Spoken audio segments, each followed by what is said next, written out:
Salut, c'est Jeff pour l'atelier du week-end et dans l'atelier du week-end. Donc comme vous n'avez jamais vu vraiment mon atelier, voilà un petit peu à quoi ça ressemble, hein, tout bêtement. Tac, tac, tac, tac, tac, tac, tac. Voilà, des sièges en tournée. Voilà. Donc voilà, je suis allé chez Lidl et j'ai acheté voilà, dans le bac, vous savez, à moins 30%, c'est-à-dire ce qui va se terminer, qu'ils veulent se débarrasser un peu du stock. Je suis tombé là-dessus. C'est une graveuse sans fil, un graveur sans fil, 4 volts, 1,5 ampères heure, batterie lithium. Je suis vachement surpris. Et moi, je l'ai eu au prix de 9,09 €. Normalement, le prix était de 12,99 €, mais moins les 30%, bonne affaire. Alors maintenant, on va vérifier si c'est une bonne affaire, bien sûr. Je ne vais pas vous faire le coup du déballage, hein. La graveuse, elle est là. Moi, mon intérêt pour moi de ça, c'est de pouvoir faire des finitions sur mes créations. Donc, voilà, on va tenter. Donc, voilà la bête. C'est vendu dans cette boîte-là, hein, tout bêtement. C'est correct, hein.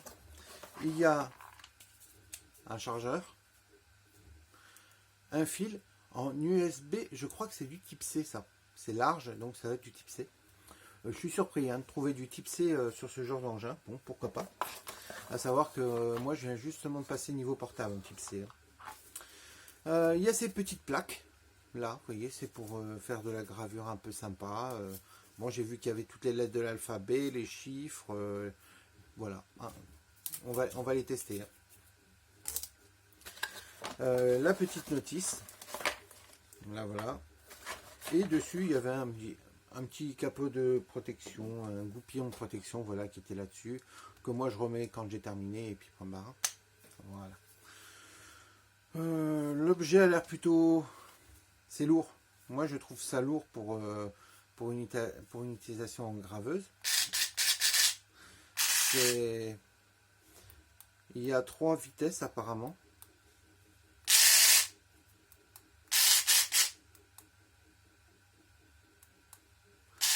Bon, les boutons, c'est pas super, mais bon, pourquoi pas, hein, 9,99 €. Hein. Faut bien 9,09 €. Enfin, 12,99 € prix d'origine.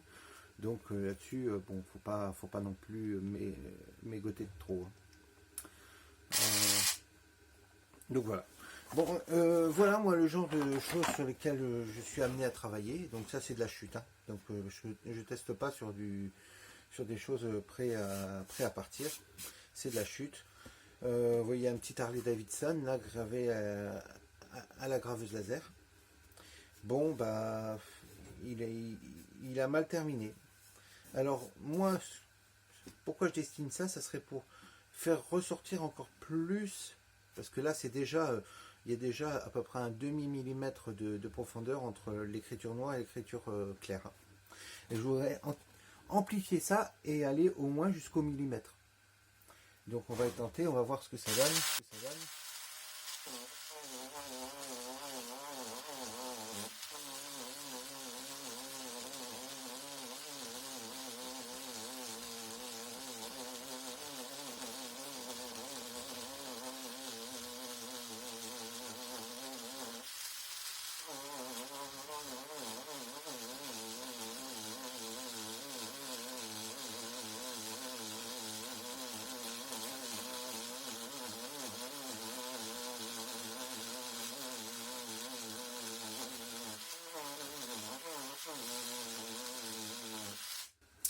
Alors, je vais vous faire voir de près. Vous voyez, c'est là que j'ai gravé. Vous voyez, ça a enlevé la brûlure du laser, c'est logique. Bon, ça a vraiment beaucoup creusé la chose. Hein. Je pense que si je donne un petit coup de ponçage dessus, donc je vais utiliser du vieux papier.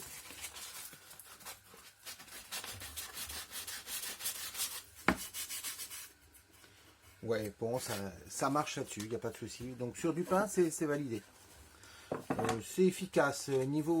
C'est la lourdeur de l'objet. Par contre, hein, il faut s'accrocher. À mon avis, il faut rester en appui quand vous l'utilisez. Tout le temps, parce que sinon, si vous êtes en l'air, je peux vous dire, vous allez fatiguer vite. Je vais essayer ça sur du bois un peu plus costaud. Alors, je ne sais pas exactement ce que c'est comme essence. J'ai trouvé ça dans une vieille armoire trouvée dans la rue. Et bah, depuis, elle me sert de chute pour de tout. C'est-à-dire que je m'en sers pour remonter mes pièces pour la perceuse, la perceuse à colonne. Bon, bref, j'ai utilisé les autres panneaux qui étaient beaucoup plus jolis pour faire des choses. Mais là, voilà, je m'en sers pour ça. Donc, on va regarder si ça attaque bien là-dessus. Donc là, je suis en puissance 1. Ah oui, j'ai attaqué en puissance 1. Je suis arrivé à ça. Oh, je vais essayer en puissance maximum. En puissance 2. Ah ouais. Ouais, effectivement, ça marche. Hein. Ça marche. Alors là-dessus, on va faire des petites décos. On va leur essayer ça. Tiens, on va faire un petit arrobase pour voir un petit peu ce que ça donnerait.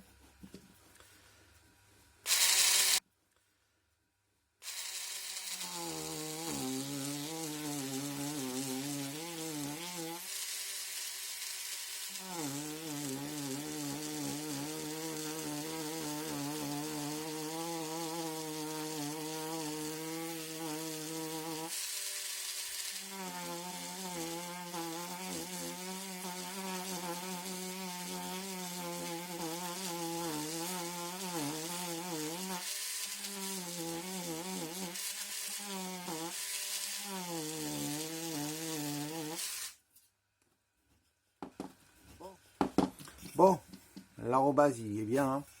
Bon, après, à mon avis, il faut faire des retouches. Voilà.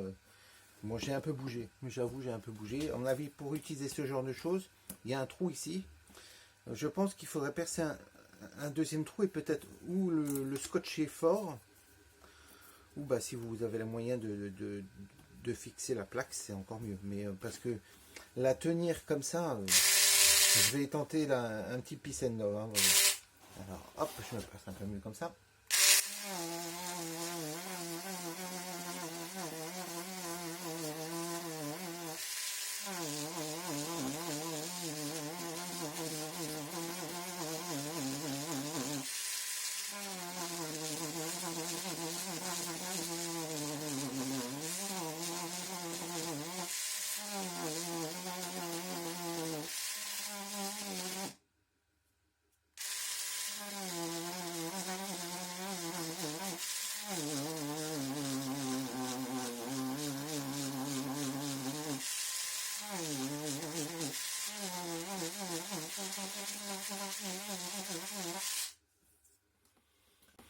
Ouais, bon, c'est mitigé, hein, c'est mitigé, hein, on le voit bien, hein, mais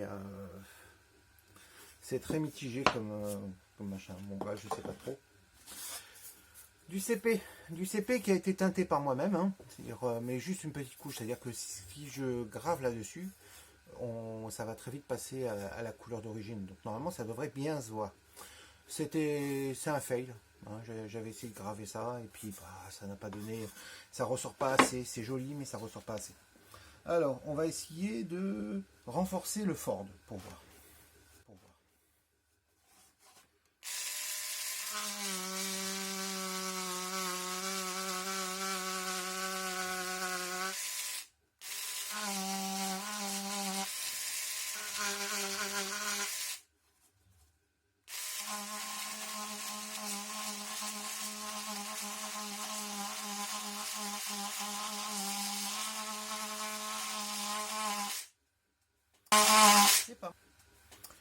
C'est pas mal, hein. Alors, on va essayer avec la plus petite des puissances.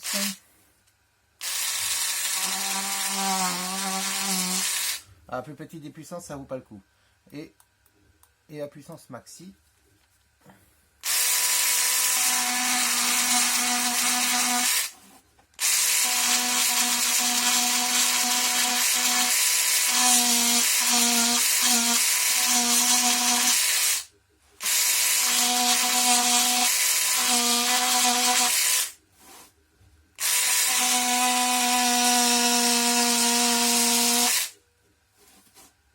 Non, franchement. Donc, je vous fais voir ça de près. Voilà, sur du CP, ce que ça donne. En toute honnêteté, non, c'est pas mal. À mon avis, il faut un temps d'adaptation, un temps à apprendre à vraiment bien s'en servir. La lame, par contre, la pointe, je ne sais pas si elle est interchangeable ou pas. Oui, apparemment, mais je sais pas si pour la retrouver, celle-là. Bon, pourquoi pas. Voilà.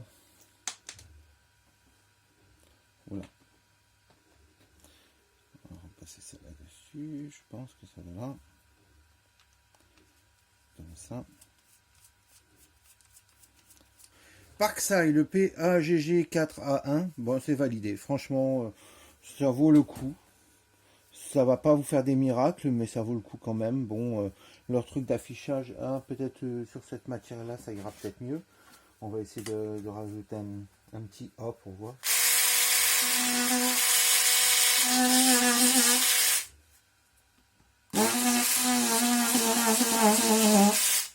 Bon, ça c'est mort. Je vous dis tout de suite, ça c'est mort. Ça, gardez-le pour utiliser avec des stylos ou des feutres fins. Parce qu'avec la graveuse, la pointe est beaucoup trop grosse en fait. Vraiment pour que ça soit bien efficace et propre. Donc, bah, on en revient à ça. Bien. À ranger, à garder dans l'atelier dans un coin. Ça peut dépanner sur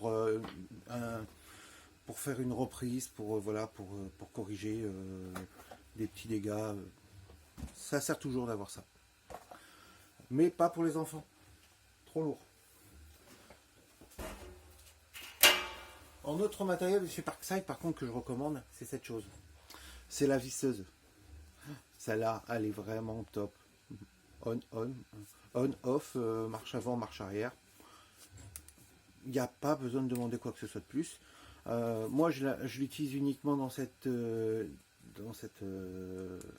position-là. Il y a des machins qui s'étaient vendus donc, dans un coffret avec plusieurs machins qui vont en coin, en angle, machin. Ça peut servir, mais tellement occasionnellement que je vois même pas l'intérêt de vous faire voir ça. Mais ça sert, hein. Ça sert, voilà, quand vous êtes au fond d'un meuble pour aller visser, bon, pourquoi pas. Donc voilà, bah écoutez, c'était Jeff, l'atelier du week-end. Abonnez-vous, suivez-moi avec la petite cloche, comme vous voulez quoi, y a pas de souci. Allez, à la prochaine.